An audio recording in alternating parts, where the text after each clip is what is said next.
Hello and welcome to the skating lesson. I'm Dave Leese. And I'm Jonathan Pyre, and I'm just trying to give a nod to your Christmas apparel today. Well, I'm trying to give a nod to your Christmas party last night, Jonathan, okay? People were asking about it, telling me to bring back stories, and yes, I have them, all right?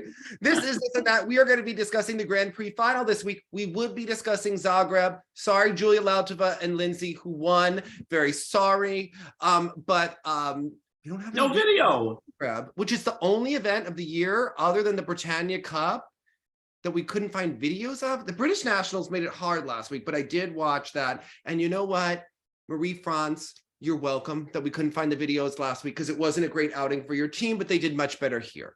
So, which is where they needed to do that. Yes. So anyway, Julia and Lindsay, we are very sorry, but you won. That is good Jersey energy. Props. We were nervous about them going, and they pulled out the win. And you know what? Because we didn't see it, I can only assume all of the jumps were rotated because I don't have any visual evidence. Yeah, it's so strange because in the past, of course, we've always seen it. And I asked my friend Lisa, I said, Lisa, did you find any Lindsay? I couldn't find it. She goes, I looked for it twice. It's not like she's Michelle Kwan. I can't look all day. Okay. Because Danny and his new partner also won, but again, no footage that I could find. Again, I'm sure tons of triples, maybe even a throw quad because I didn't see it. Yeah, exactly. Must have happened. Okay, I think that Camden Pulkkinen must have done some level 4 spins because I didn't see the program. Okay. Right. Ergo. Yeah. There we go. So if you are new here, please subscribe below and remember to smash that like button. Jonathan, we have to give a special birthday shout out. Oh, to whom? Well, you know, we're big fans of Sandra, right? Very. So I called her during over Thanksgiving. You know, when you talk to Sandra for 2 hours on the phone. Yeah. Okay. You know, she has a voice like, hello, how are you? It would immediately put my shoulders down. Oh, it's great. Yeah. You know, she really could be like a teletherapist or maybe like someone you call into, like on the radio, like Delilah. Just soothe your soul. Yeah, okay. I think she'd be on Light FM at night. Oh, yes, that's wonderful. But she's also a little shady, you know. Oh, that's the best combination, I find. Yes. Yeah. Well, it was her brother's birthday on December 8th. Val? Yes. Oh. Like a true pair skater, I said, well, what's your brother like? And she goes, well, he is batshit crazy like the rest of us. Talking about pair skaters, right? So Val, it was his birthday and he's a free diver. Jonathan, you know that there are people that are scuba divers with tanks of oxygen? Oh, yes. Yes, I have heard of this, and this sounds horrifying to me. He holds his breath and dives down. Apparently, I don't know why. Maybe it's better. Is there a natural like high involved with holding your breath? I don't know what's going on there. Yeah. And for me, it's like the anxiety. Like I would be nervous that I would like hold my breath on the way down and then get like not be able to get up in time. Yeah. Not Val. He's done it for 3 minutes and 15 seconds. Okay. So his record is 65 meters. All right. So see, pair skaters are really thrill seekers. They're the thrill seekers. But you know what we like about Val and his wife, Pam? They're big fans of this and that and the skating lesson. I've never liked them more. They watch every week. Do you know who doesn't watch every week? Sandra? Don't Sandra. Yes. Oh, no. She's like, my sister-in-law loves you guys. And I was like, well, thank you. You should be like, me too. You know, like you should all watch together. They are our fans. So you know what? And because, you know, Sandra is a perfectionist. So I don't know if you know this about her, but you know, she acts very bashful, right? Yeah. So I do like the birthday posts on Facebook. Sandra doesn't like videos of herself. Well, it's interesting when she posted, because they had National Ice Skating Day or whatever, and she posted this adorable little video of her as like a kid doing like backwards moves. But I very rarely see her post like her competitive skating or anything like that. There was maybe a little bit of a skating weather involved there. I don't like, you know, yeah. So yeah, I mean, it's the sport of skating, so that tracks. Yeah. Sandra really should write a memoir. I think, you know, Like when she went to dinner with O.J. Simpson and he hit on her. Like that would be the kind of thing we need to, or no, he didn't hit on her. He hit on Katerina Witt. They were at dinner together. Sandra, OJ, Katerina. Like that's a story for a book. Just right? a trio of folks out to drinks. Yeah. Because they were all in the NBC family once upon a time, right? Oh, that's right. That's right. Okay. B. Arthur stopped by. Yeah. Yes, why not? Right? Okay. Yeah. So anyway, we love Val, and maybe he's our new favorite Bessic because you know what? Sandra could watch more episodes. Yeah. Mm-hmm. Maybe we should have him on for a pairs something rather. Yes. Oh yeah. Mm-hmm. Mm-hmm. Yeah. Mm-hmm. Get down to the because like Flow Skate, Flow Skate has way more videos than he posts. Like, oh, okay. You know that Flow Skate has like access to archives of like different countries where, but like he's like, but I can't post more than like one video or I'll get in trouble. And I'm like, because he doesn't want to cut off. So he's trying to get the 72 Olympics pairs in a tape trade that like still exists. Yeah. He knows people we don't even know about. Okay. Oh, okay.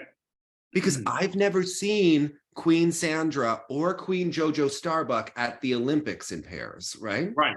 Right. And like Jojo was third, remember, with Kenny at the Worlds the year before, and then they were fourth. Ken Shelley was fourth in 2 disciplines at the Olympics, and he's still alive and sober enough to tell everyone about it. So like, I would agree too, yeah, or at least tell everyone about it. Like, I don't know, like I need to see this, like, was there a Russian judge? So, and it was the East Germans who magically became third and knocked Jojo down. So I want to watch that. Okay. Yeah, I do too. We need to be like this in the and then there's one other thing. So if you know anyone that's in like German archives, no one has ever been able to find the Paul Wiley free skate at 91 Worlds. And apparently it was like his best performance ever because remember, he almost didn't make the free skate because he bombed the short so badly. Right. But he like had the performance of his life in Munich in the final. So that's as I'm thinking about it, I was like, I don't recall it, but obviously because the video is not available. Okay. But Sandra can make one thing up to us if she wants to still be on our good side. She's a video of herself choreographing with Chen Lu, the Rachmaninoff program. And she sent me some clips of it. And it's like better than when she's choreographing for Christy and like moving her shoulders. She's just like being Sandra in an oversized sweater. Well, and then once she told us on the show about like that disrobing moment and becoming a woman, I like never looked at the program the same way. It was incredible to know that. Yeah. So Sandra can make it up because she wants to edit out some personal things. I mean, I don't know. What did Sandra like bobble on a 3-turn? Yeah. Like whatever, and it's like 2 goddesses moving on the ice, like Chen Lu and the. So if she does send us the edited version to post, all will be forgiven and we will like her as much as Val and Pam. Right now, I'm team Val and Pam. Amazing. I'm just. The hashtag is trending. Okay. Yes. Now let's discuss Jonathan's holiday party. Yeah, what everyone has tuned in. It's a mishmash of people. Yes, yeah, bringing in the worlds of fashion, opera, skating, everybody, the neighbors. Yes. And, also bringing in people from Jersey who are just brash and loud and right. Yeah. One needs a touch of that. Yeah. So, and there's like, I noticed that there's a flow happening in this apartment. People act really sophisticated in the front where, we have like the displays of like, the 500-pound book about Maria Callas. Like, I don't know if anyone's read it, but that her presence is felt in that living room. That's right. There's some vases. There are like some people there. The waiter is so in tune that he's like, Mr. Jonathan, I'm here to get you drunk. He said, it happened. Okay. And he like offered me lamb chops. And I was like, this is wonderful. But in the back room in the den is really like, I felt like that was the room for people from Jersey who weren't from the opera world. And there were actually opera singers who, as they imbibed throughout the night, came in the back room. Yeah.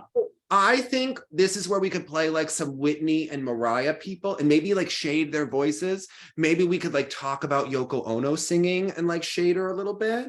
Okay. I want this to be like the lowbrow room.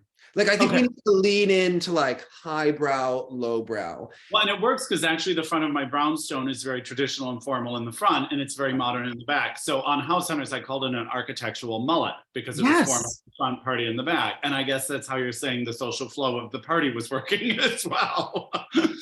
Like, can I be the captain of the back room? Like, you know, I think we need some sort of games back there.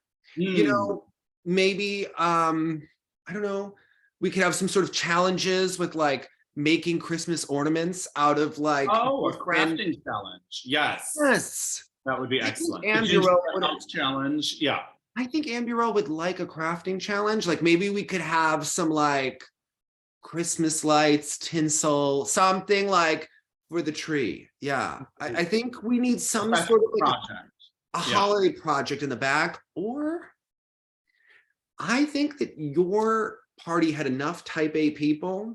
Yes. That maybe we could have had a challenge of like making a gingerbread house together and making it really ornate and over the top.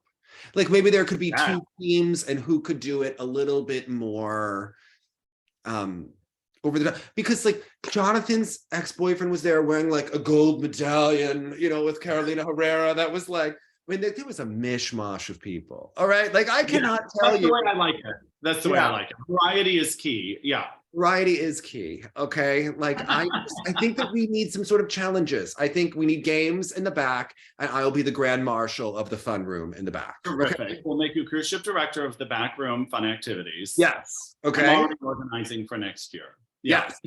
We need a gingerbread house type event. Could we do it in music notes? Like anything that we can do, you know? Great. Yes. Yeah. It's happening. Yeah. And I would think that drunk people would really get into decorating, right? I would think so. Yeah, and maybe loosen up and be a little bit more creative than normal. Like, do you think Amburo likes a gumdrop like display? Well, yeah, as a chef, like maybe she could get really into the taste of the gingerbread house. I think she'd be into the decorations. You know, also curating flavor profiles. Yeah. Okay. Oh, that could be fun. Or she could judge it like she judged you on. The possibilities are endless, right? Yeah. Okay. We have a full year to come up with some, yes. And of course, I chose the one weekend, it was like the most skating to watch ever. Like I was like watching one program on the Grand Prix Final, and then I'd go set something up. And then I'd go watch another program, and then I'd set up the flowers. And then, yeah, it was a whole thing. You know what? A lot happened in the back room. There was a lot of discussion happening. And you know what? That's like a Patreon discussion. But anyway, it was a great time. And also your cocktails, they had, you know, you like to name things. Remember when we had the party at the 2014 Olympics, every appetizer had a curated punny. My favorite was the Christy Yamaguchi's platter. That was one of my favorites. Yeah, we had the Evan Lisa Chex Mix. Yeah, we had like a whole series of things. Yeah. Yeah. But now the cocktails had names. There was a Scrooge. Yeah, there was Jingle Juice. Yes. Like a play on Jungle Juice. And then we had a Scrooge driver. Yes. Which was an orange flavored thing. Yeah. So it was cute. You know, I thought, what do you wear to a party with she people? So I was like, I'll wear a holiday sweater. My sister sees me on FaceTime calling me and she goes, oh, I didn't know Jonathan was hosting an ugly sweater party. Your sweater was not ugly, Dave. It runs in the family. Okay, that's all you need to know. Okay. Amazing. Also, I didn't know about this, but Chris Schumann turned me on to this. The 72. If you've ever watched the 68 documentary on Peacock, we have to forgive Peacock because I've been telling everyone to like download the Opera Browser, but I still pay for Peacock. Okay. Yeah, I still have it. I just don't use it for anything now. I can watch Cheers. I mean, you could watch the reboot of Will and Grace. I mean, who would want to? But because the original is on Amazon Prime. Anyway, there's a thing about 72. Now, one of the episodes is mislabeled with Mark Spitz and Ludmila Teresheva and Karen Jans. Listen, if you want to see something so meta, on the 50th anniversary of the Munich Olympics, they have episodes where they bring the Olympic stars back. And you have to watch 2 episodes because you need to watch Olga Korbut and Ludmila Teresheva, who hated each other and were a part of like, you know how skating has like the artistry and athleticism like debate? Right. They're like the 2 exemplars of this from the 1972 changing of gymnastics. And you need to see them both walk into the arena that like changed their lives as they're revisiting it. And like, let me tell you, if Olga is not like doing her hand choreography, like in the arena in front of all the cameramen, and Teresheva is like doing her walk. And they're both like, and like Teresheva's like an old queen. And, you know, Olga's had like, you know, she'd be great in a reality show like Worst Cooks, because like someone in her family or she or in her house, there was something with counterfeit money happening. And then she sold all of her medals. You know, but she was a she got her own episode on here. I mean, like she was a freaking star. Okay. You need to watch the 72. Like, you don't even have to like gymnastics. Of those, who was the artist? Teresheva. Yeah, I was like, I can't imagine it's Korbut. No, Korbut was like the one that was dressed like a little schoolgirl, dancing and this, you know, doing all the daring thing. Oh my, you gotta watch it. But yeah. But like again, why aren't they doing the 72? I mean, don't we need to take Janet Lynn and like maybe she could fall on a sit spin again? Like, I don't know. Seat in the middle of the arena. Yeah. Okay. You could see if like peace and love is still written on that wall somewhere. Maybe we could have like Sandra in a hard hat. Like, you know, I really just want FaceTime with Trixie Schuba. We could have Trixie do the figures on the ice and see if they're still as freaking good. And maybe we could have like justice for Trixie, who was like incredible at the figures. Yeah. Wasn't Nobui Sato also competing at that Olympics? Yuka's dad? Maybe. Or was it definitely at 68? He might have been at 72. We have to, yeah. Okay. Yeah, I would love, Sapporo is one of those where basically the only story we're always told from Magic Memories on Ice is that of Janet Lynn, but there was obviously so much more happening. I would be intrigued. And why can't we find, like, which network is being the asshole that we can't have the original Dick Button commentary of Janet Lynn in the moment? What is the real story of that? And like, even Flowskate doesn't have it, okay? Well, he has the 1960 Olympics like on his hard drive with Laurence Owen. And he does not he doesn't have Dick commentating about Janet. Dick loved Janet Lynn so much he married her coach. I mean, that commentary must be like incredible. Yeah. Okay. It always was. He always, gosh. And that's why it always like blew my mind in 91 at Nationals when he referred to Tanya Harding as Janet Lynn-esque. Yeah. And or reminiscent of Janet Lynn. And I was like, whoa, for him. And a tipsy skater. Yeah. Both things which were true. Yeah. I bet Dick Button would have a great holiday party at that. Yes, I agree. With skating themed things, because he had the garden, right, based on all of the patterns of the figures. So I would imagine also his holiday spread would be very skating thematic. You know who was intimidating? Dick's ex-wife when I met her at the Boston Worlds. Okay. Okay. That tracks. I mean, Chris Schumann introduced me to her at the bar, and it was more like, oh, how are you enjoying the event? Well, I think the skating is dreadful. You know, they don't even know how to do a proper. And I was like, oh, okay. Come sit next to me. Yeah, speak up. Yeah. It was not. I mean, it was a great Worlds, I have to say. 2016 World. I was so sad to miss that one. Yeah. Yeah, what were you performing? What were you singing that was more of Seville? I was in Pittsburgh of all places. Isn't that the Scott Hamilton Barber of Seville from like one of the tours? Yeah, didn't you do that? Yeah. If you've seen that, you've seen it all. I saw it in 4 minutes, and he did 2 backflips at the end and wiped his brow. What happened in your opera? Nothing. I got paid. That's what happened. That's why I was there. All right. So let's talk about this Junior Grand Prix Final. It was a great event. Yeah. Unless you're Kaori Sakamoto or that Czech dance team that was supposed to win. I mean, it was a real good time. So, oh my goodness. Yeah, a lot of topsy-turvy placements here, but that made it interesting. I have not seen such an unpredictable Grand Prix final in a really long time. And we knew people were close, but I didn't expect most of these results. So the women's event was like the lineup of like really nice girls who never got their due over the last years, hard workers, each and every one. Boy, did they not make the most of their moment. And it's weird. This used to happen with the Chinese gymnastics teams, where you're like you pick up on each other's energy too much. And this happens at competitions in a group when the first skater goes out and bombs, and then they all start like feeling that and tensing up afterwards. That energy in the arena, they'll often talk about it. Yeah. Well, you can feel it in the back because there's no way to muffle that sound. That was one of the worst women's events I've ever watched. I just, it got more depressing, but Kaori looked great in the warm-up. She pulled the short program of her life because she hasn't been able to do that triple all year. Right.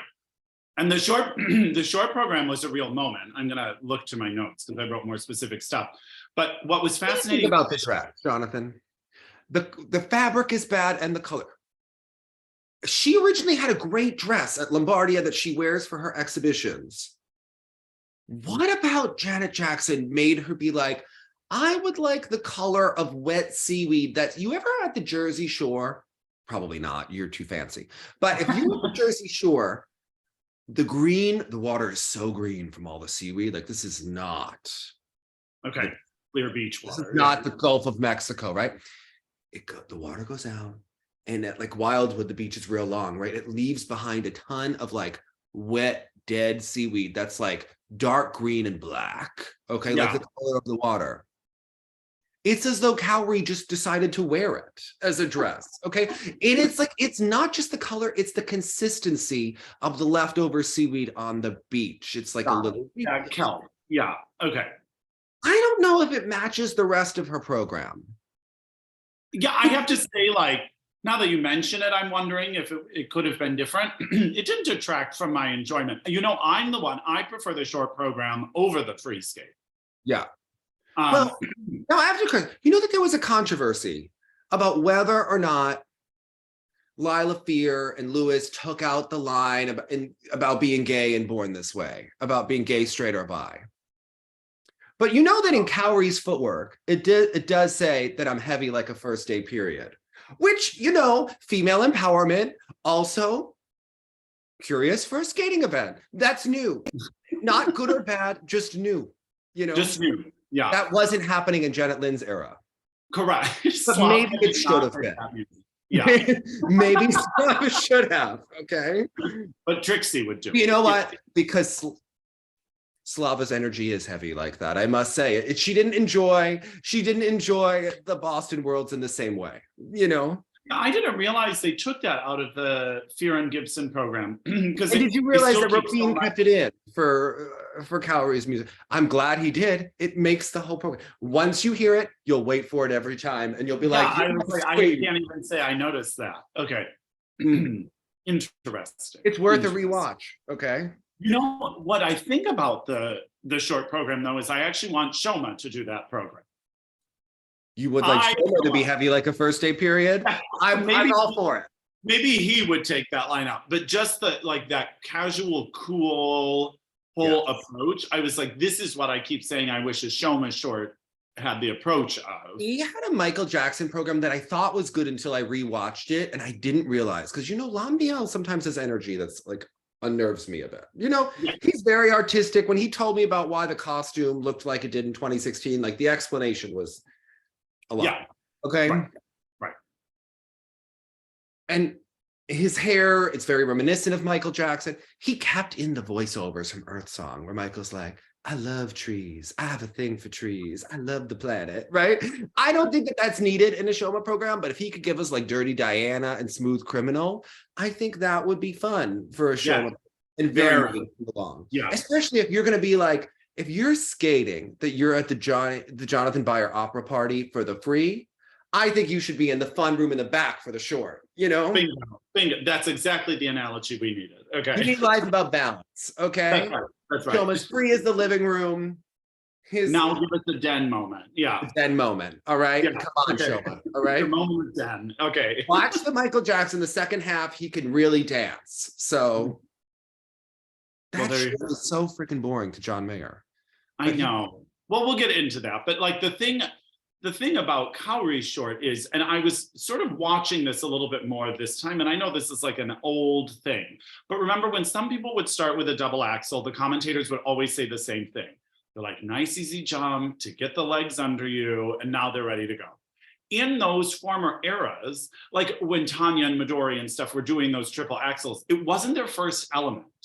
Yeah. And it's really fascinating to me, like someone like Kaori gets going on that double axel and then holds that, you know, that edge forever afterwards. And I'm intrigued by it because as a skater, would you want to put your most difficult element first because you have all that adrenaline, or would you rather have it like second or third in the program? Well, I've gone back and forth on this because I mean, I'm not at her level at any moment, but I do like understand being neurotic, right? So last year, my first element was the most difficult element. Okay. And it can give, but it's, you know, it's in that Tanya Harding way that Vern would talk about, where if she makes it, it makes the program. If she misses it, it misses it. It Right. can be very hard to recover mentally if you miss that first element. Even in practice, you feel like, oh, the run through is shit now. But the important thing is to not stop your program, because a lot of Right. skaters will. And a lot of coaches today will let their skater go back and redo it. The important thing is to not, and no matter what. But me with some of the, and we'll talk about this because the energy that interested me the most before the program was actually Yelim before her free. The coach was trying to talk to her and center her, and she had like ants in the pants. She was like ready to go do the thing.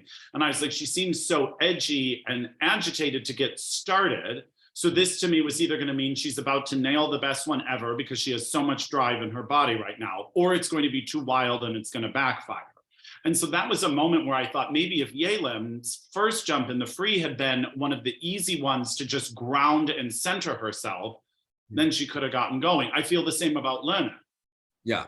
If she had started with the double axel instead of one of the other, I think it was the Lutz that's first, I think maybe it could have just like worked out some of that feeling you're not used to in training. Because how do you know? We have a word with the smaller country federations, because this is not the fault of the athletes. All right. But we need to have a moment about status and reality.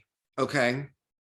Let's talk to Korea, our friend that makes the same mistake every year and doesn't learn a nuance. It's called the definition of insanity. There were many years where Kim Yuna didn't actually have to go to all of these Korean competitions. Look at her Wikipedia bio. She didn't go to a million because she knew her worth and her value. But Right. somehow they keep running these skaters around. Yelim Kim looked worn out in this She thing. looked exhausted. Yeah. I couldn't figure out, had she done a ranking competition? Yeah, she had to compete a week ago. Okay. Before the final of all things. I mean, I remember. If you're the only skater from your country who qualified for the final with good performances, don't you think they could just give you a bye through the ranking competition? You should be going to the World Championships at this point. Right. Unlike young you didn't like forget how to jump over the summer. Like you've been steady Eddie. And they already blew Yelim Kim's 2021 Worlds potential medal by competing her a million times. That was one of the ugliest women's free skates we've ever seen at a World Championships, including Yelim Kim, who looked like Kim Yuna in the weeks before that competition was on fire. Yeah. Yeah. And they've done it again. They love to like sabotage a skater before the big event. Like, what is that? They drive them in the ground. I don't know if that's, they think they just are helping them by practicing the competition, but she just looked tired here. I mean, she does in the short program, she still was able to sort of cast that spell in the beginning of it. But with that axel situation, and then of course denied me my favorite part of the whole program because it follows the double axel. I was just, I can't figure this out. Her Lutz toe is even off here, which could just be timing due to being tired and things like that. Not having enough practice time and, you know, just the stress of this. It just honestly was strange, and because she was a little off on the combo in the short, then the Lutz became a complete mess in the free. Not her event. Okay. Yeah. And it couldn't have been. Yeah. It could have Loena was also worn out at her last competition that before this one, right? And not at her best here. Unfortunately with Loena, her jumps, she's a really difficult skater to judge. Like we just gotta like her edit that I'm sometimes, when she did a Celine Dion and it had the weird tacky mashup versus the Mariah Bell one, okay? Right. Which was not as good as the Karen Gaddafi one, okay? It really needed Hugo in a big way and an editor, right? Yeah. Although I have to say, I thought that Adam Solya and Yorick, who are not a couple, but they did look like the modern European version, the Eurotrash version, if you will, of Mark and Peter and the Kiss and Cry. They looked like they had facial peels. They looked like they maybe had fresh injectables. The energy is tight there.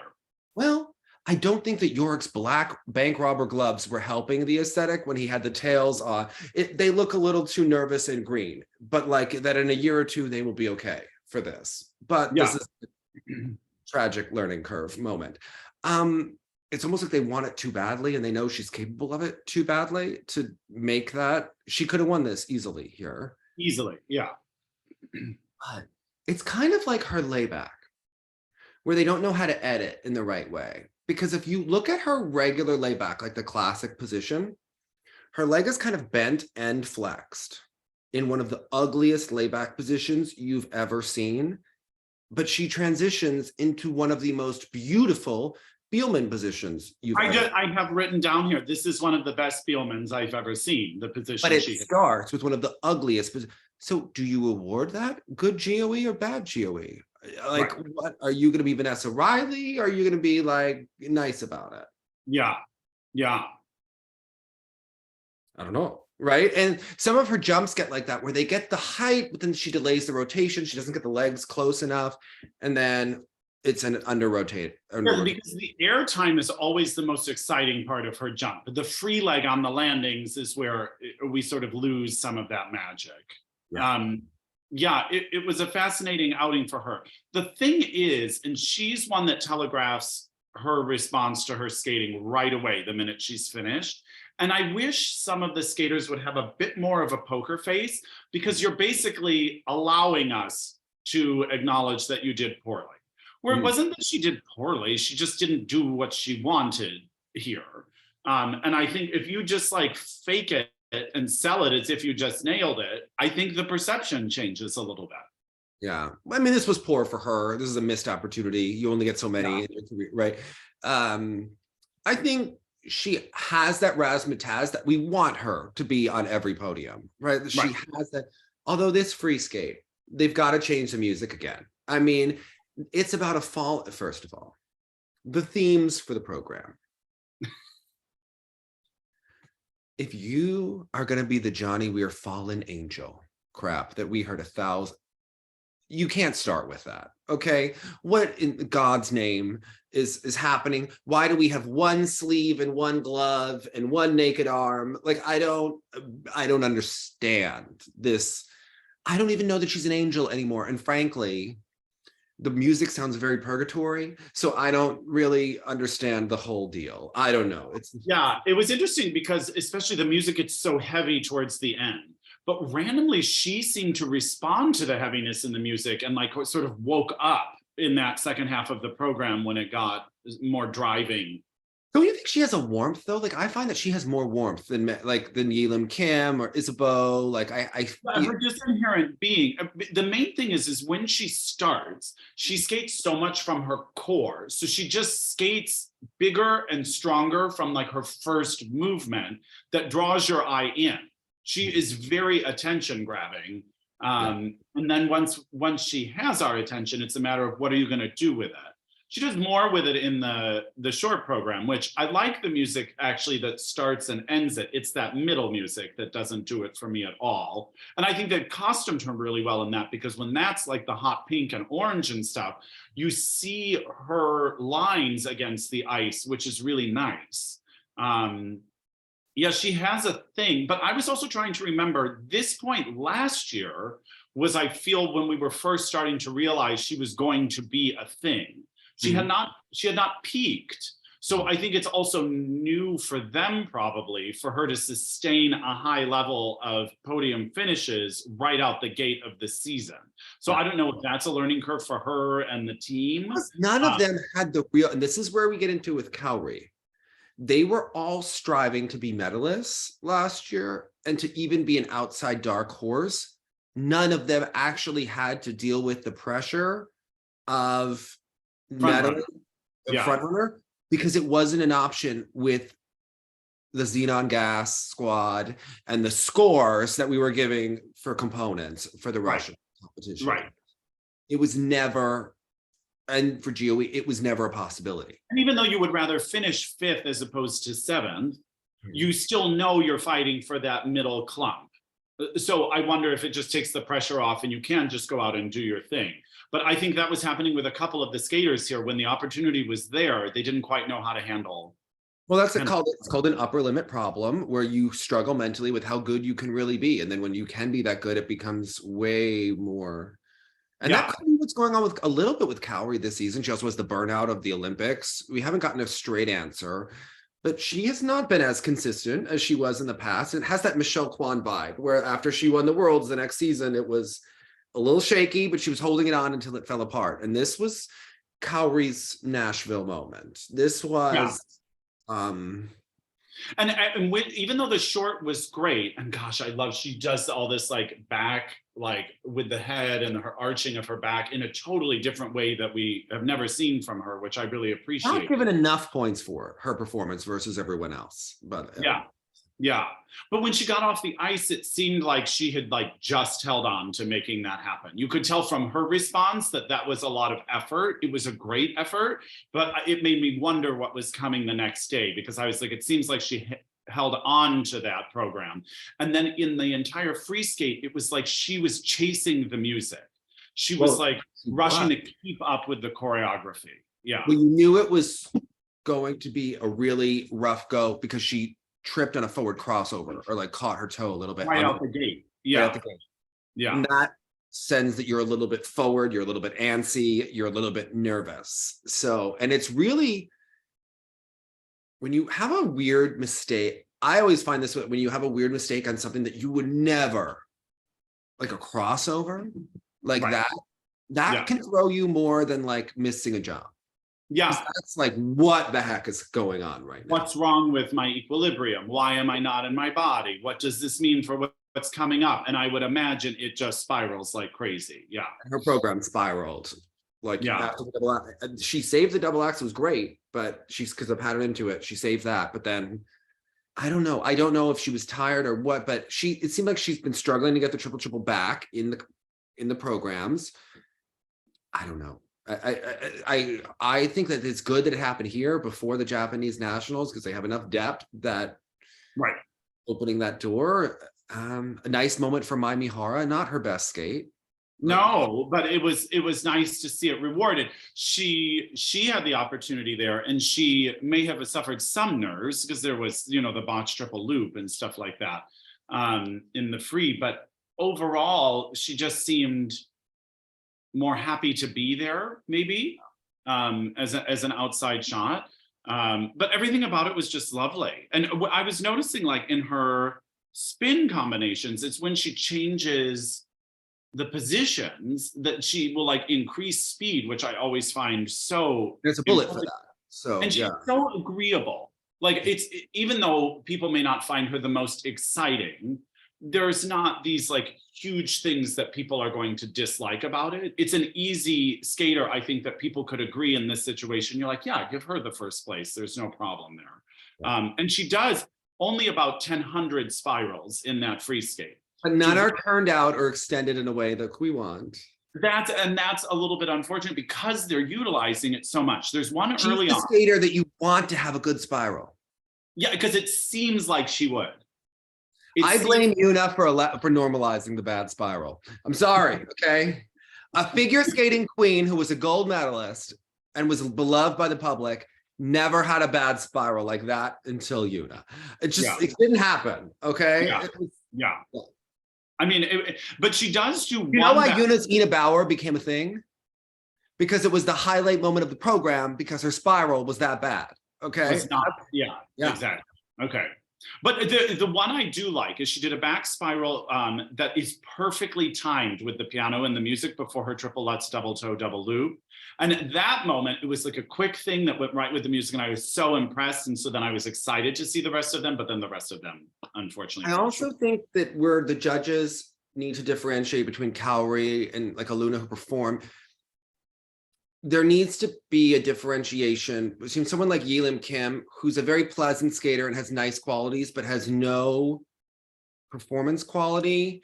And especially in the free, Summer of 42 is like I don't know what the Summer of 42. I'll agree with you with that on the free. I do find, because of her beautiful arms and the way they've worked it with the music for the short, I find it much more successful. She's more performative in a way I respond to in the short, but the free, it is more reminiscent of a little bit what Mai is doing. And I'm always rooting for Mai on a sentimental value, but these programs, more than many in the past, are sort of just generically lovely. It's almost like David Wilson has like a file for generically lovely programs for the Mai's and the Yelims and the, right? Like he's just like a pleasant.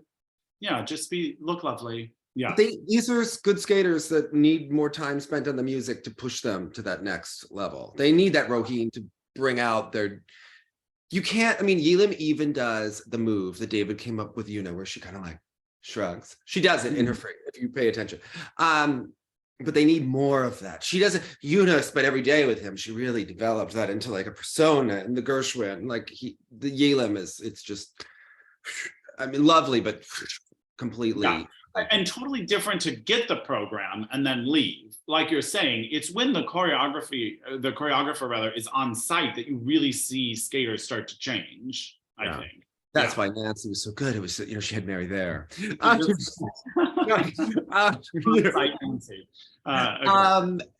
Also, so this on one hand would be a really good moment for Isabeau.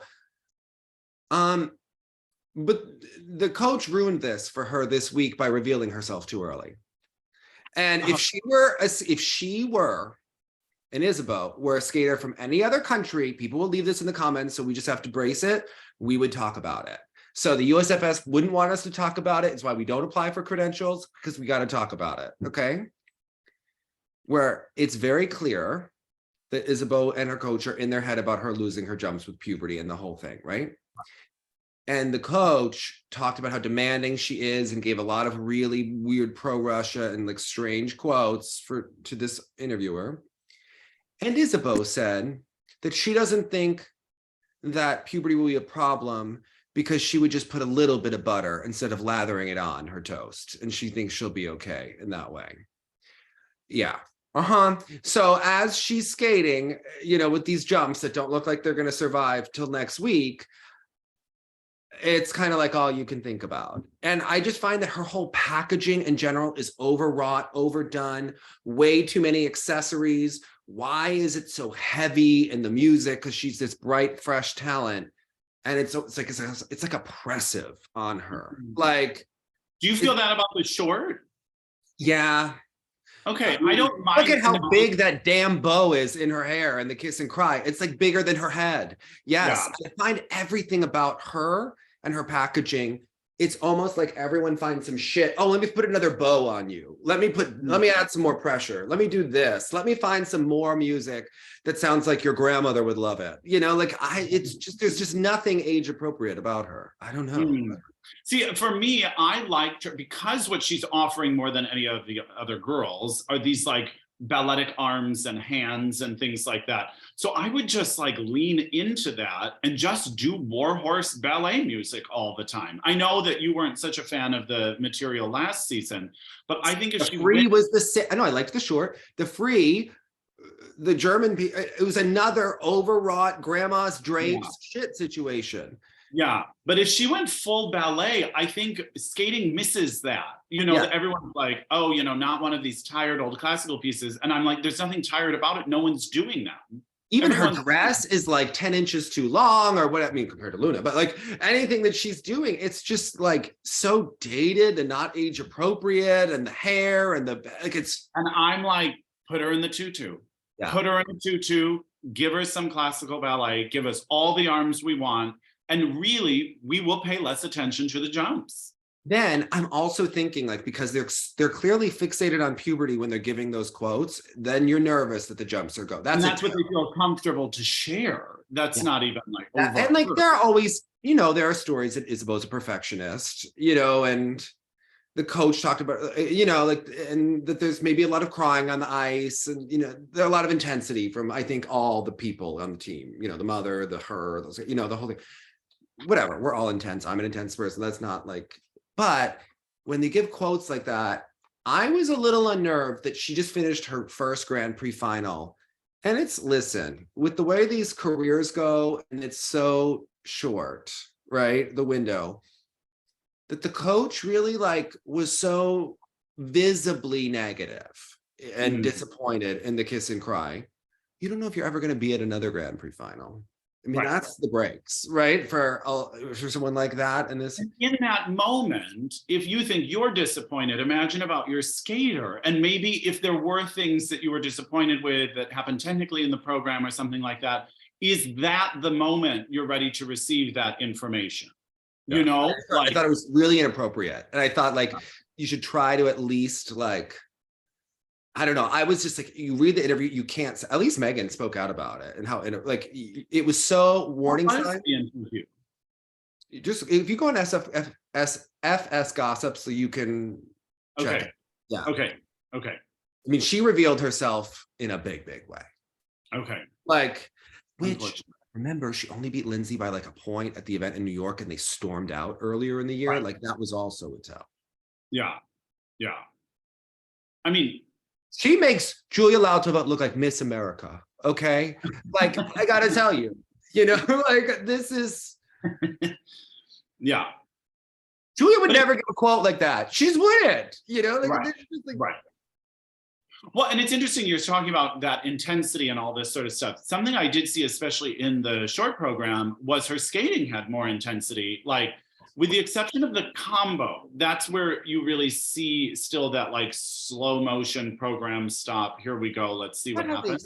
They switched the jumps because, you know, she's kind of, and they did a solo triple toe, but the technique was so odd. You're like, wait, what jump was that in the beginning? I was surprised to see that on its own like that. Yeah. And she did one of my things that makes me white knuckle and pet peeve. I have a thing about skaters ending with a flip. It's my own thing, but it's just, and it's something like when you see it, you start to notice it all the time, but you like, it's like, you know, when you notice the clock, it's like 3:33 and then you start like seeing it all the time. I noticed that a lot of times when skaters end with a flip jump. Jason Brown in his new program, by the way. Okay. It often gets that.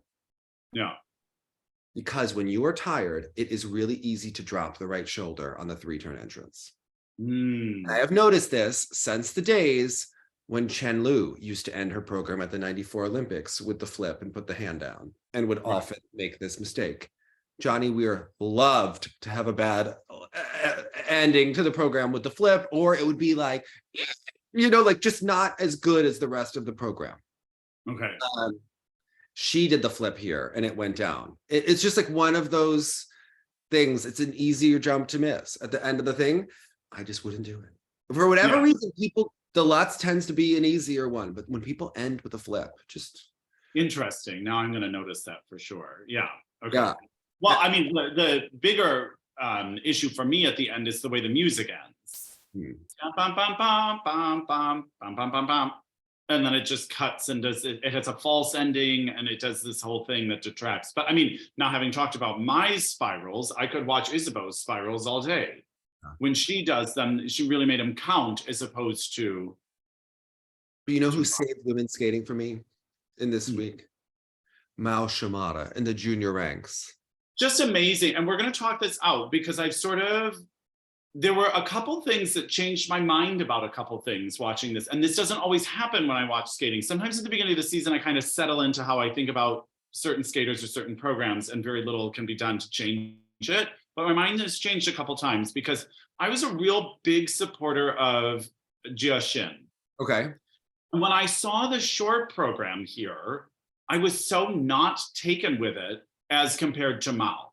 Yeah. Mao had speed, she had presence, the choreography looked a little bit more refined, a little bit more sophisticated.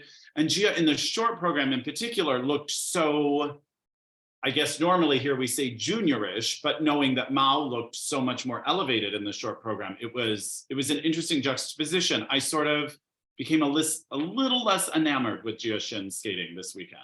But maybe she's had a ranking competition. And I feel that I actually think that Jia was the better skater at Junior Worlds last year because of the under rotation calls, right? That's the one thing. It has nothing to do, like the programs like that triple that Isabeau did at Junior Worlds that they showed in slow-mo a million times was not around. Okay. Jia, though, I find that she is so close to being a star. That's it. The ingredients are there. But she never extends the free leg. That's what it is. But she's young enough that she can get better. If they take her to Pilates, reformer Pilates, they will work on that ankle on the foot bar, okay? You will work on the extension. You could do the ballet class. You could do, she's missing that and a little bit of the facial engagement in the music. It's a little bit generically lovely music. And I find the arms are pretty random. Everything about the arm movement, nothing seems deliberate. So it's just kind of a flurry of random arm movements that I think aren't enhancing her. And right now, and I get it because there is such an emphasis on the jumping passes, but she leaves the program. She like sort of goes blank in the face right before each jumping element and it just pulls you out. Now doesn't. Yeah. And now does the thing where she doesn't backload. Like a lot of her later jumping passes just showcase a solo triple with a gorgeous ride out and free leg that is raised. Right. And it just adds, and she has a great spiral. Yeah. But she just has, it's really the flow and the landing of those jumps that are. An impressive quad that doesn't look like it hurts. Yeah. Well, which I always appreciate when I see. Yeah. And big fan. Big fan. Luka Watanabe, not her. She looks like it's going down. After maybe the start of the season, unexpected success, it looks like it's getting maybe tired, maybe mentally, but hopefully she can pull it back up. But I have to say, Rika Kihira is becoming a dark horse for Japanese nationals with doing slow and steady. I don't know if she's clean. Slow and steady because she didn't seem nervous or tired when she skated because she knew she was going to be able to do the thing. I mean, obviously, Marin Honda, my girl, is going to be, the star of the event. Maybe, I don't know, maybe she could do solo dance, but I think that would be her calling. But yes, loves to skate. We love to watch her skate. We don't need to see her jump anymore. I would like to see her express herself more with the solo dance. Just a nice deep edge. The men's event here was really all about two skaters for me, I have to say. The men's event was such a snooze for me because these are guys that can jump but don't have any performance or musicality until you get to Ilia and Shoma and you're like, true star power. Like this is, these men don't even wear stage makeup and like need it really badly in an HD world. Like it is time. Okay. Yeah. And those lights are so abrasive, the arena lights, so they wash everyone out. Yeah. So, what was your Ilia here? What was your thoughts on this? Well, so everyone was telling us he was in a boot. Yeah. Like off the ice, that like he obviously wasn't feeling his finest. Now go with me on this. I know this is going to sound trite. Yeah. But part of what Ilia is lacking to me in the overall like performance is body line. Like it's so like choppy. His upper half is so different from his bottom half. He's got the longest legs ever, which his father. Yes. So then to which I wonder, why don't they just go monochromatic and create this one beautiful long picture? Instead, they cut him with what looks like a very short-waisted like torso fabric. And so then it's drawing my attention even more to the fact that it's not one continuous line in certain moves. I was like, I would ditch it and go all black and he's clearly heterosexual. You could tell from the skating, which, Jonathan, he was born that way. We have to just accept it, okay. Nice reference. Okay. We can't help it, but I don't think that we need to, put two glittery lines on the seams of the pants to draw attention to the lack of extension. To quote the birdcage, don't add just subtract. Like, and that's what I think the costume needs. There seems to be a mentality in certain camps that if you do a lot of stuff, suddenly it just seems like more, but it doesn't. It's packaged like a village skater and he's going for world medals, but he looks like he is from the village, right? Yeah. And that is unfortunate. And I'm not used to, do you consider him a serial under rotator at times? When he is tired, it's been happening more and more this season. Yeah, I mean, again, the quad axle here, I think probably his finest one yet. It was so exciting to see, but his free leg is often so sloppy that my eye is constantly drawn in and wondering if everything is an under rotation. The free, so the short, he's been having had a weird competition. He's not a short program skater. He's a little bit of an Ashley Wagner, where he almost does better in the free when he's behind a little bit at the short. What I like about he and his father is that they're so visibly pissed off in the kiss and cry when he doesn't nail. But I like that, you know, like it's real, right? Yeah. So sometimes their reaction to the inflated components, which they still think they should be higher, I'm like, all right. But in general, I like that they are who they are and that comes across. He really has no choreography in the free, which obviously he's doing all of those quads. But my thing this season, I used to hate this about build a home, but what I really hate with this euphoria trope that people are doing, I don't want to hear you skate to music that talks about how tired you are when you are not giving performance. Okay. Yeah. Jonathan, he does it during his footwork, which for most people is an important element. For him, it's his rest element, and he is on some glaringly shallow edges and stiff knees during this section. And it is clear, like Gracie Gold when she does her free, that this is the rest before the jumps in the second half. Right. But you're competing against Shoma. Right. Who is actually probably not getting as much of a differentiation in the components as he deserves compared to the differences in your skating. I think it's just like a glaring neon sign for me because he has the swagger in the beginning of the program. I don't know, maybe we need to change the rules of the footwork or something to watch someone like him do the turns. You almost wish they could just omit it, being like, you're terrible at footwork. Let's leave it out. Just take it. Yeah, just take the hit in the points and try to do something else. Yeah. Try to do something else, add an extra something. I don't know. Right. But they do add to his skating. Like they have found some things that are cool, like his last spin with the added arms. If he could execute that spin with a little bit more energy, that could be really cool at the end. Even last year when he did the headless scratch spin at the end, like just something that's cool and maybe doesn't have to be so artistic or so difficult, but is different and gets the crowd going. Like he knows how to get a crowd going just because of the excitement of the technical elements. Yeah. But even if it's not, so I don't know, I think you could do easier things that have bigger payoff. I was curious to ask you, because he does this combo sort of in the middle of the free where he does the triple axel, triple toe loop into a triple axel. Triple flip. Yeah. Oh, is that what it is? Yeah. It's at the end, the flip into the triple axel. Oh, that's what it was. Okay, my eyes just deceived me because I was like, wait, is this a place card holder to eventually do a quad toe triple axel? I didn't realize it was the flip. I'm just being absent-minded. Any of his things could be a placeholder for other things, but I think for him, it's getting healthy before. I mean, people say that he jumps a lot in a practice and that injuries will be a thing, and it seems like they are. And then you see he is mortal. The impact of that quad axle. I mean, what's so magnificent about his quads, it's not even the rotation ability as much as it's the sheer height he's getting. And to just think of the impact on your whole body as you come crashing down after 4.5 revolutions so high in the air, relentlessly, it's got to be really tough on the body. It's his best element when he does it. Yeah. Like moment in time element. That someone about your party asked about this boy doing a quad axel. So people are noticing it. It's starting to get traction. So it's a game changer.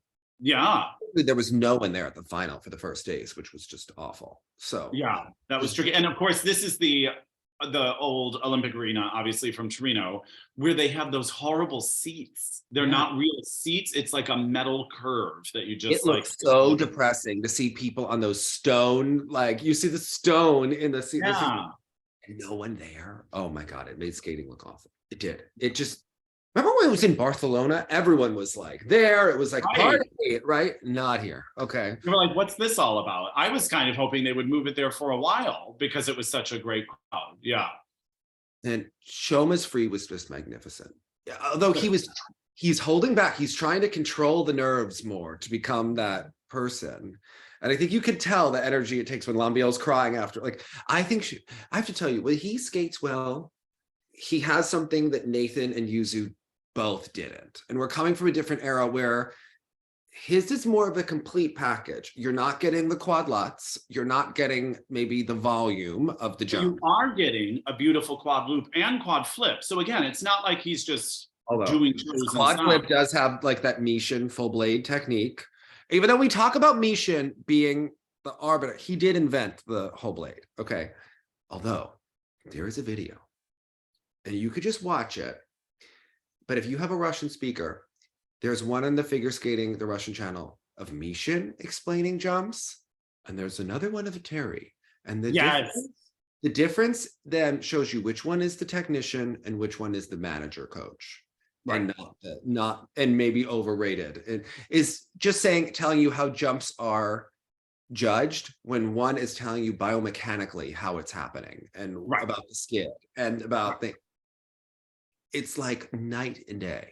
Lest we forget, Mishin taught even Brady Tennell how to do a triple axel. I mean, the man like knows the real stuff. And it's so funny because that's what I feel is so performative about Terry at competitions when she's giving like fake jumping advice to some of the students before they go out and she's doing that pull thing or going down with her knee. And I was like, but you're not. Yeah. What are you saying? Like, is that really helpful to them? But there is something in the management. Like Terry has a unique skill set. Now, a very important one. Yeah. The mythology of Terry, this is then overrated, right? Mm-hmm. It's why when Bayul gives interviews, she always shades Galina by talking about Valentin being her coach because he was the jump coach. He was doing the actual nuts and bolts. Yeah. Yes. Yeah. So that would be like Medvedeva being like, yeah, Dudikov was a great coach, right? Like that's what Oksana is doing. Because yes, there is a difference, but someone who's able to organize and train and create and like that is a different skill set. And that's a very Russian thing where the top coach isn't doing the real training. But the way the media speaks about him is that they're a genius and how dare you say it, right? Like, so and fans don't understand and the whole deal, right? So anyway, I digress. But Shoma. What Shoma is here, it's virtuosic. Like the free program is like artistically virtuosic, not only because of the music he has chosen. And we talked again last night, actually, at the holiday party about the fact that it's a countertenor, which in my opinion, I have not heard classical male falsetto being sung in skating ever. And it's so unique and it's so uniquely Shoma. And like, again, the steps. He changes the pace of his crossovers to match the music. It's sensational. And the end of that step sequence, it's just beyond. And the music he's skating to is a lot harder than the music that Yuzu or Nathan would choose to skate to. Yeah, yeah. That is this requires you to interpret it. Yes. It's there to be interpreted, but he has to do the interpreting as opposed to just like the audience getting behind a beat or a vibe. Yeah. Why doesn't he have more of a fan group from Japan? Because he deserves it. Did Yuzu just take up the oxygen? Because I don't. That's what I was wondering, because even early on when Shoma first burst on the scene and was becoming really relevant, he didn't seem to have the same kind of backing that other Japanese. He doesn't have the same open personality maybe that Yuzu would have, even if it were sometimes performative. Yes, that was the whole. And then, like, obviously, the mythology boosted it, and Yuzu could rise to that moment, but it kind of built on itself. But it was all. Shoma is a really complete skater. And I'm not saying that Yuzu is not a great skater, because he's a phenomenal skater. But, like, Shoma is also, in his own way, on par. Yeah. I think that is. I think we're seeing that more. In his own way. And it's like it's a style that no one else is doing. So it's so specifically Shoma. Again, you and I are in agreement that the short program just does not do it for me. So that's just sort of like a waste to me of what could have been. I think he should take Kaori's and just remove that one lyric. because even the opening choreography in the short doesn't pull me in, and that is crazy because Shoma always pulls me in. He may need that extra couple of points for performance in the free if Ilia is a little bit stronger at the second half of the season. Yeah. So, or Yuma Kageyama, he's coming in. Maybe he's coming in heavy like a first day period because we don't know what is going to happen with him. We haven't seen him, and he's very talented and very young. So, and he's the kind that could take the time off and come back correctly. I think, you know what I mean. He will come correct. Something for sure I often say. But the step sequence in the short program for Shoma, he does these things where his back is going like in and out like this, and just sensational. And, you know, we talk about different levels and positions needed for the levels and all this sort of stuff, but he just does it to the max in that step sequence in the short program. Our friend Alad was like, it was so great that all the men were getting at least 70 for components. And I'm like, yeah, but Soda and Cow, like, they don't deserve that high. When Shoma's getting 92, you know, there just needs to be a bigger range, you know. And I think that it's the valuation. Although what was interesting for me about Soda here was in the short program, I was getting that, okay, he's doing his job thing. But then in the free skate, especially after we'd had some, like, you know, goofy moments here and there throughout the competition, it wasn't that it was disconnected, it was just very centered and very calm. So even though it didn't grab my attention the same way, it also didn't seem cold and just doing his job. It just seems settled and very like packaged, like Yuzu without the star quality, even down to the costumes. But or the talent in some respects, you know. Now let's talk about the juniors. I mean, Nikolai Memela has really strong Mishin technique. He's been very steady throughout this competition and looks ready to impact on the senior level. I love the way he rotates in the air. And he had, especially in the free, he had like that blousier shirt. So then to see it all like just whipping in the wind as he rotated, it's very fun. There's something almost old school looking about his rotation. And I really like it in like this nostalgic way. And he has fantastic arms. I don't know that they need to use them so much. I think it would be more of an impactful moment if they waited to do some like fabulous arm movement, which he is capable of, but they were almost doing it so nonstop in the beginning that I became immune to it. Of course, you know, I'm not such a fan of a pop version male singer doing Mon Coeur from Dalila, but that's all right. But his step sequence, you recently posted the Michelle Kwan Tosca program. And again, just one of those iconic moments. It's not even like my favorite program of hers or the most sophisticated, but that emotional release in that step sequence, it's intoxicating. And he had his own mini version of that in the free skate, in the step sequence during the Bacchanal music. And I just love seeing that. It's just so exciting to watch. And what an embarrassment of riches in the junior men to have both top two men be so elegant and so tall. Now, Lucas is my favorite. Now, the only thing is because he's so tall, if he gets a little bit nervous, a little off axis, he does have to watch the cues and the unders, but he's incredible talent. And just beautiful. And he's really risen to the occasion throughout the season, you know, like it's been great. So huge fan. Okay. Now the dance event for me was the best event here to watch. But there were some political shenanigans that happened here. This is the event I have to say I'm most intrigued. Well, before we do the shows, like I can usually anticipate, I think, where you'll be on certain ideas. I'm a predictable bitch. Like, what are you calling me? No. Are you kidding? We talk hours every week. I've gotten to know a little bit. I can anticipate your opinions, but this one is so wide open and I have no idea. And I thought some weird things during this event, and some of my opinions changed. I didn't know that the referee was so powerful. So discuss. Tell me. I have to say that there's, you know, we know about a lot of famous judges, but with this Jennifer Mast, we don't know enough about her. No, I don't know that name. You know, someone reminded me that she got Melissa Gregory and Dennis Petchikov to beat Grushina and Goncharov at Skate America, the Olympic season of Torino, the last time the Olympics were there. And at the Torino Olympics, Grushina and Goncharov were third, and Melissa and Dennis were 13th. Just perhaps, perhaps she's a political marvel. She's great at consolidating the agenda, getting people organizing, getting the countries on par and whatnot. And another thing about her, and this is really what happened to Hawaii and why they were shit out of luck the entire competition. I'm always amazed at how the Montreal coaches are able to like pat their hair and act on their side, because you do know that you have to be part of that wheeling and dealing. Tessa and Scott weren't just mad at Marina because she gave them the seasons for the free dance. It was about the politics that went ahead of that, okay? Yeah. And how it was more beneficial for Marina to have two different teams become Olympic champion than it was for Tessa and Scott to be a two-time Olympic champion, right? For Marina, it's more impressive to have two different teams. Yeah. But that's also their own damn fault for maybe believing in her for as long as they did and not seeing that writing on the wall. Yeah. Right? Or it happened during the Carmen, because again, their Carmen free dance was one of their finest, in my opinion. Yeah, and they chose to stay with her for one more year and not do their own thing.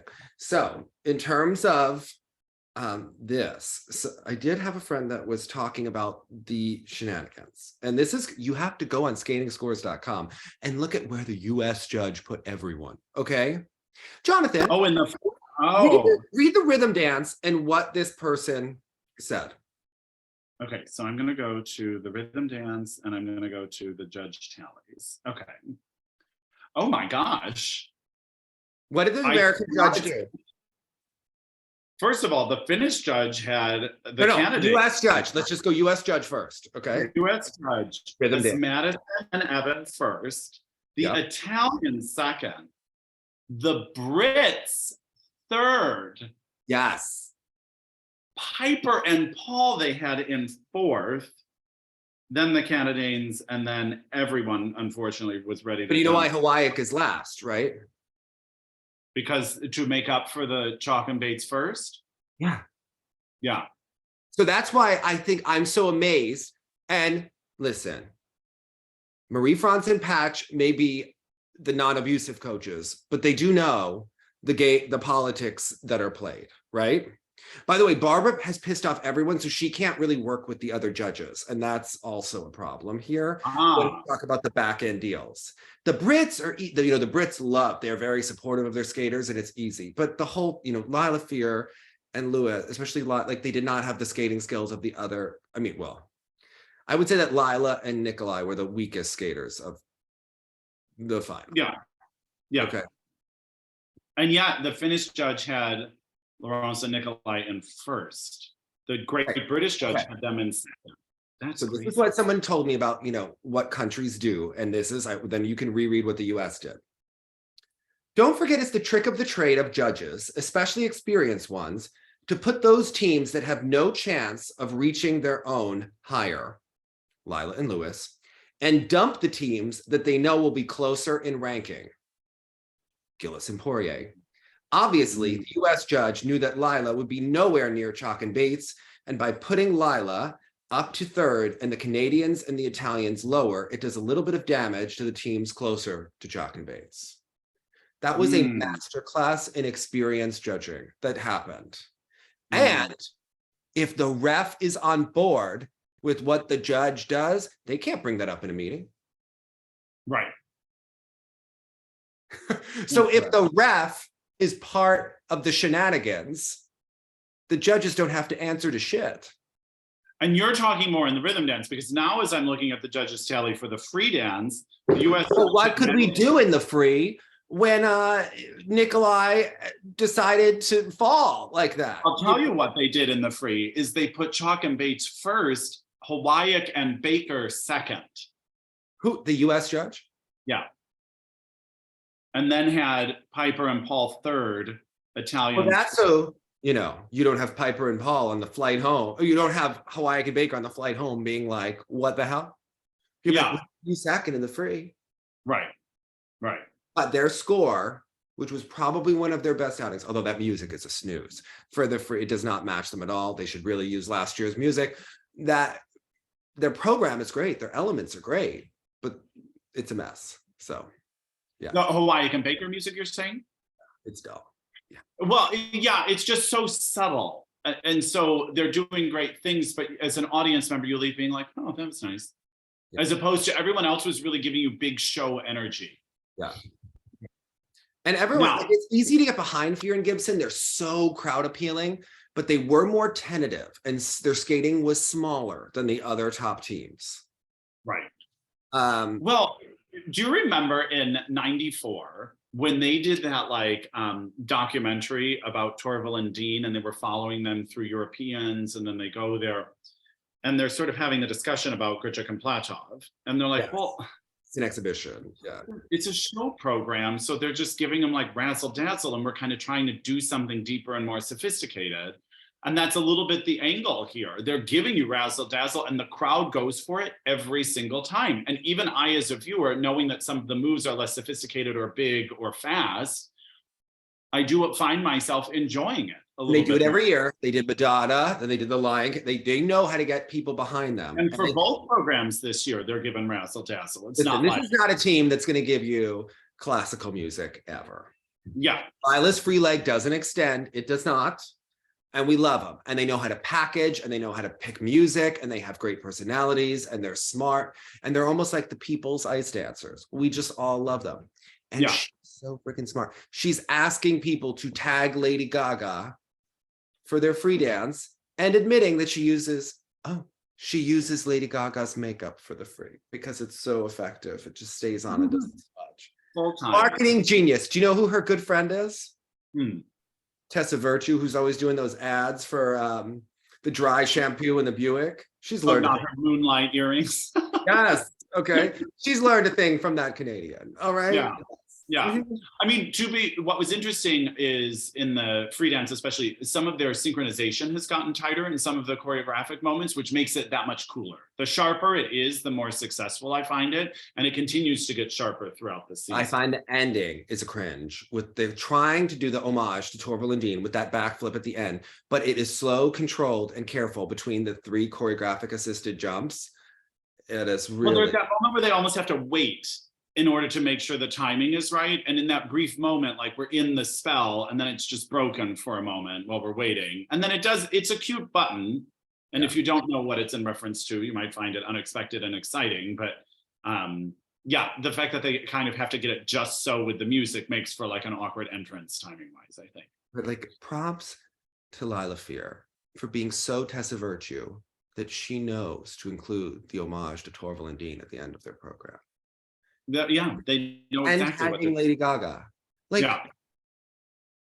we need to give her respect. Okay. Yeah. But also important. And where did she find that Lewis Gibson? Like, my God. Okay. And are there more? All right. He's really outstanding. He's really, really outstanding. Okay. So Chock and Bates, I just want to talk about first before their free dance. Jonathan, I don't know, even Ted was being so shady here. He's so freaking Canadian. At one point, he was like, Isabeau, she's really learning to adapt speed. It was her way of calling her slow.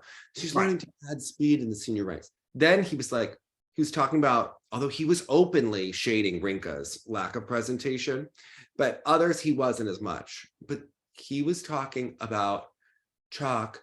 She really gets into the character, whatever the character theme may be. I mean, but the music, I don't know what the heck their free dance is about. I now love the dress. They skated the best they have. They have the best lifts. They have some of the best transitions. But if they want to win a world title, they have got to switch the music. Like, what is that? Just to quickly go back to Ted, if anyone wants to just consume a gross amount of alcohol, I would play a drinking game. And every time Ted says no question, I would take a swig. It will do the trick. I have never heard anyone say one saying more than hearing Ted say no question the entire weekend. No question. Chock and Bates improved here and have the best lifts. It wasn't even consistent what was following the no question. It was anything, no question. They can get their levels. It's interesting to them about Gilles and Poirier. They have the best elements, but they don't have the best program overall. Like they have some of the best lifts. Piper can never get that position in the lifts. Right. Also, the one straight line lift where she's like mouthing with God bless, and the Evita, like I know she picked Madonna instead of a better singer, but you know, people have One of my big surprises was how much more I enjoyed this version of the Chock and Bates free dance. So in the beginning of the season, I full blown like rejected it. And here, although it's not like a historically important program, which is I think what they needed this season if they wanted to go for the world title, suddenly I was like, oh, I am fine. I am changing my mind a little bit in that with the new costume and some of the new tweaks, it became much more interesting to me than it was. There's that one moment where she has her like leg behind her and like an arabesque and he like pulls her through and there's just these sophisticated moments. But again, I think in another season, we'd be like, oh yeah, fine, nice program. But like Yelim Kim, they need the music to carry them, okay? Yeah. And they don't have that music. Yeah. Also, like, what is the theme? Is it Fern Gully, the last rainforest? Is it Avatar? If you made it Avatar, we could get behind it. We'd be like, oh my God, Avatar 2 is finally coming out. We can hashtag it. Yeah, yeah. honestly, if they switched out the music and put whatever the Avatar theme is, it would probably make a lot more sense. We'd be like, oh, yeah, right? I find this iteration a little bit more edgy than I saw before. Before it was just a little bit more bland, and now it just had a little. No, they were gonna lie. Is that why she's wearing these awful jackets this season? The chicest woman in all of skating. She got rid of the highlights, thank God. But she's still. This jacket was muted. I don't know. Hold it at the moment. Okay. For a reason. How often do you not remember what she wears? There it is. That says everything. I mean, and of course it was interesting. This is the arena. Marie-France and Patch and Barbara and her partner. Oh my God.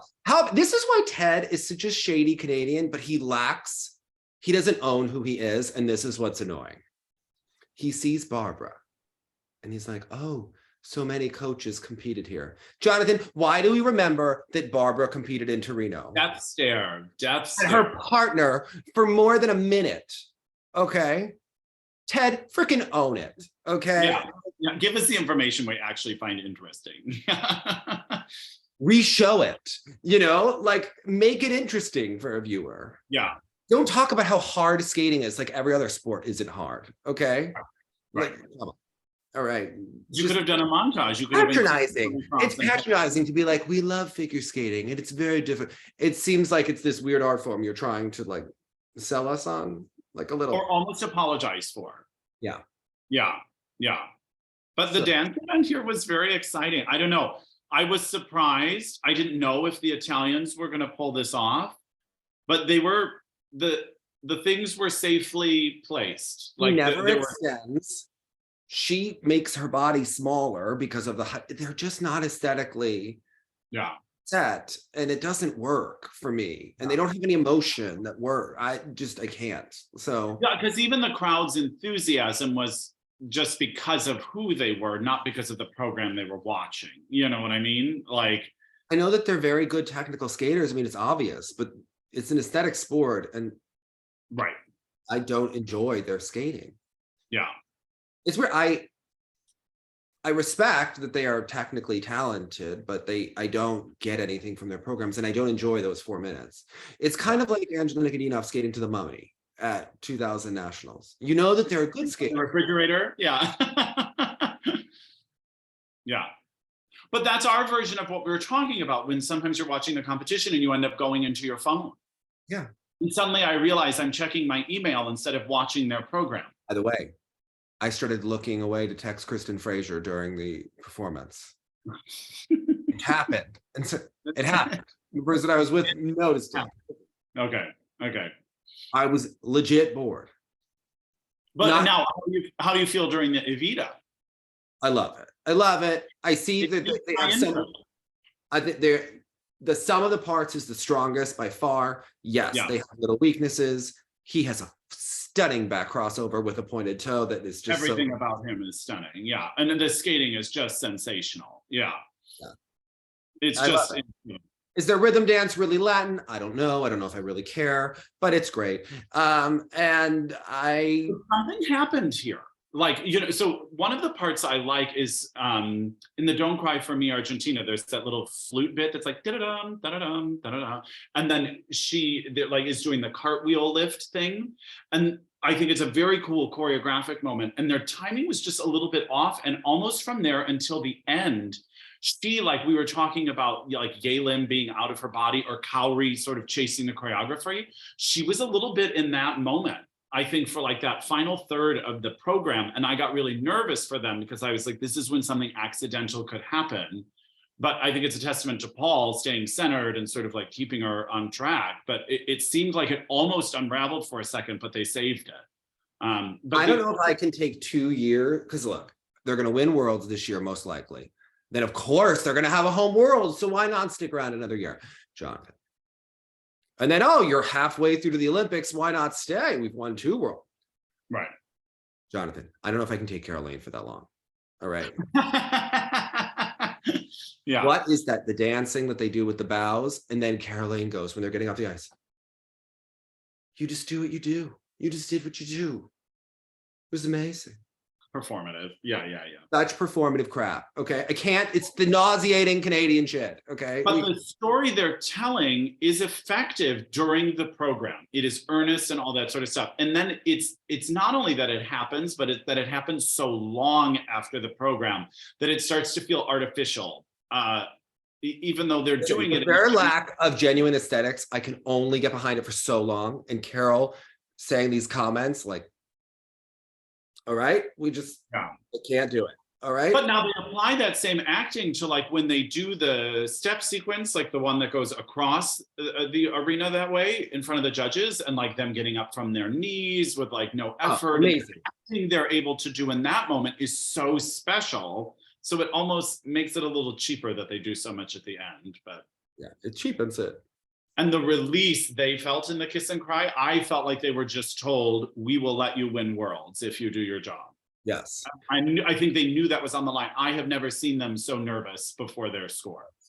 Caroline needs to buy the Czech junior boy a muffin basket because they won the junior and senior titles in the same day because this Czech boy had to cause a double point fall in both programs. Okay. In both. Yeah. And this, this is like my dance team of the season.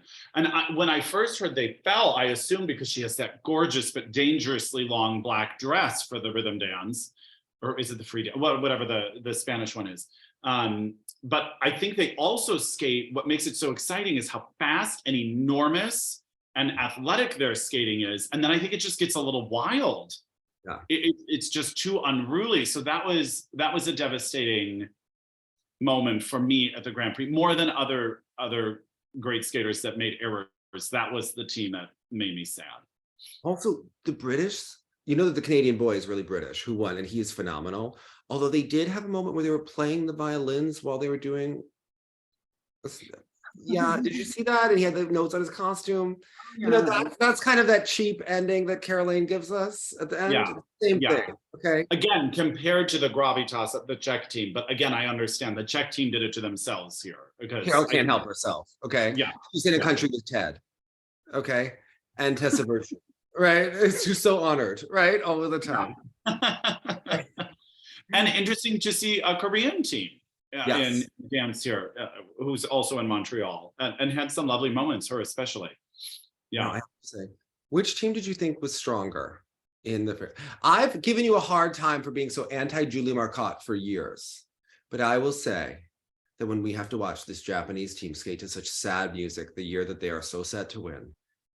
And that they are the most joyous of skaters, and everyone knows that's what they can do, and that's what the crowd responds to, is their joy and energy. And then to give them, again, this kind of music with this kind of program and these same kinds of girl's favorite song. I don't know. Sometimes, like, I don't skate to all my favorite songs. Let her listen to it. Then let her listen to it while she warms up. But that doesn't mean you should compete it. Yeah. So I thought Alexa was better here. I have to be real. Again, I'm sorry. I know that the Japanese have better skating skills, and I'm the first one to tell you that Alexa and Brandon have done a lot of the same elements, although they've added some new things in. and that they're not inherently different. And I don't love the Harry Styles music, but yes, Brandon did have 2 jump errors that were minor, like not fault. Right. She did double toe, double toe, double toe. Right. Okay.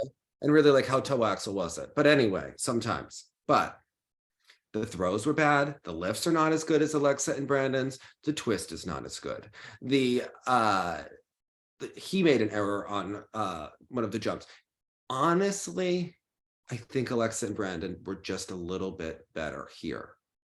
Well, they just the Japanese are great and they fill the arena with like their happiness, but Alexa and Brandon fill it with their actual skating. Like they're filling the space and they just take up more room and it's just bigger moves. And yeah, I sort of thought it was theirs. I probably would have gone with them. I'm now also questioning Bruno Marcotte. Why do we just throw all the shade on his sister? He has allowed that Japanese team to skate to this music, and last year, how many teams has Bruno allowed skate to? It's his fault too. Okay, he can't laugh his way out of this. All right. Yeah. To me, freaking the terrible. Japanese are worth better material, in my opinion. Yeah. All right. But you know what I really liked about it? Not only can Alexa hit like some nice big moves in the lifts, but their lift exits are great. I really enjoyed sort of watching that in the free skate, especially. I thought that was just. I don't know if we need to go fund them money because they do a lot of shows now, but he just needs to wear black for that instead of that brown muted thing. Yeah. I think that also her costume washes her out a little bit in the free, but if you put him in the black, I think the contrast would really richen it.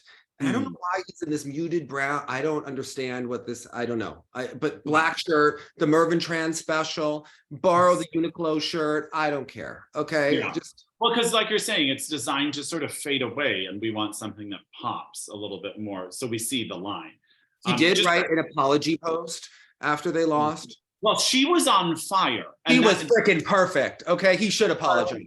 Like the finest Alexa, and that must be so difficult because they do seem to have like a good relationship, and that must just feel so awkward. And again, like a relatively good job, it just wasn't his best.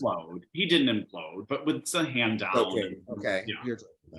I thought that Deanna and Max, she's been sick for like 3 weeks. Okay. Unfortunately, ever since France, she's been like really sick, and you could she looked it in the short. Like, I don't want to say like she did not look herself, okay? But the short, I felt like they held on, but I knew that the free was going to be a bomb. And do you know why? Watch her when the marks come up. And José Picard, that be. Okay? Oh man, like love this intense girl energy going on here. When they got a 69 and not a 70 plus, and they were only a little bit ahead of the Italians, I was like, she hasn't had the training time. She's going to already be nervous for the free because she's going to have no stamina. Looking for a buffer. Yeah. That I knew it. Okay. That is, it's inherently who she is. And she hasn't had any training. So they will have time to recover and get ready. So I didn't actually think their free was like, it wasn't a cauchemar, but it was bad. It wasn't a nightmare. I saw the placements first and then thought, oh, this must have been an absolute nightmare. It wasn't. Yeah. It wasn't. Now, I'm going to say something I think lost a lot of levels, like level 1 death spiral.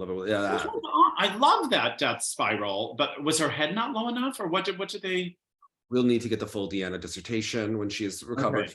Okay. Because the look of it is just so cool. And I wouldn't want to see them like get rid of it just to ensure they can get a level on a different, easier position. But her leg extension in the lifts, I think is the finest. Yes. The positions her toes get into and her legs are in those lifts is really, really makes a beautiful picture. But Ted, who can't say anything bad about a couple of people, was like really mad about the footwork on some of those lifts. He was not happy with Matt. Yeah, he was honing in on Max because he was like having some issues with the turns. And I've heard that Ted likes people that win. So if he, and that's why he was so pro Atari and then so pro Mia Hamada, even though there are those, he likes people that win. Okay, he is not going to get behind this. All right, you got to fix that footwork, Max. Okay. And they have, I mean, And he was behind them earlier in the season. And last year, Ted was like, oh, a Canadian team is winning. Oh, okay. I mean, they were still in the final, you know, I mean, the only team there from Canada. But I love the exit out of the last lift. Yes. Where she goes backwards underneath his legs through. Like they do the spin. I mean, they do some really cool shit. So yeah, there's some really interesting stuff happening there. So, and then it made more sense to understand that she had not been feeling well, and so they had not gotten in some of the time they wanted beforehand. Now the junior, I have to say, the junior pairs, to go watch the top two, the Australians who won with the triple, incredible. Listen, these Russian diaspora. Triple, double. Yeah. It was triple toe, double toe with the hands up. Rotate. And then the Americans had like I think it was a triple sow into the double axel. I was like, these teams could have gotten medals in the senior event. You think Jenny and Todd taught them that? I mean, Jenny and Todd are great managers, but let's call the spade. Yeah, exactly. But this, I just remember Todd punching the wall because he missed the double axel. Was that 95 Worlds, 94 Worlds? One of those. Whatever. Jenny should have punched him for missing it. Okay. I mean, but it was before social media, so Todd couldn't have done an apology post afterwards. But not have apologized to Jenny. Okay. They're not apologizing to all of figure skating. They're apologizing to their partner. And they are showing, listen, you ever like notice when someone apologizes to you want an appropriate level of like upsetness, right? Yes. I think Alexa will forgive him and they will move forward. Okay. Yeah. She's, because again, I would think she's riding such a high from nailing her job. Yeah. That even with the silver, I think she's never jumped that. It's probably not bad. Yeah, that's what I think. I think it was such a personal victory for her, even though it was a second. Yeah, let's see. Where was I going to go with that? What were we just talking about? Oh, the American pair girl. Yeah, it's special to me. When I was like honing in on her, especially in the free, I was like, this girl can jump. She has beautiful extension. There's something very special about her. And I like that they're with Jenny and Todd. I need to check some dates of birth. Like, can they go to Senior Worlds, Jonathan? Because he's so much older that I think they have to turn senior next year because of his age. She's young, but he's older. We love that. Shelby Lyons and Brian Wells love that and approve. Okay. Yeah, okay. What was your moment of the week? Gosh, I'm going to say it's probably Shoma's free. Because it was really, that was the highlight. Well, if you took Shoma, I'm just going to say the Canadians, the ending with the snow in the hair and the big skating and her free leg and her abs. Despite the fall, which was unfortunate, and then it seemed as if he whispered something to Marie-France that explained it all. There was that moment in the kiss and cry where he was like intently talking about something and she was like, oh, okay. I just saw three obscenely attractive people having a very pleasant conversation. And the kiss and cry, I don't know. I was like, okay. +5. Yeah. +5. Well, the mention of sexy number one by now.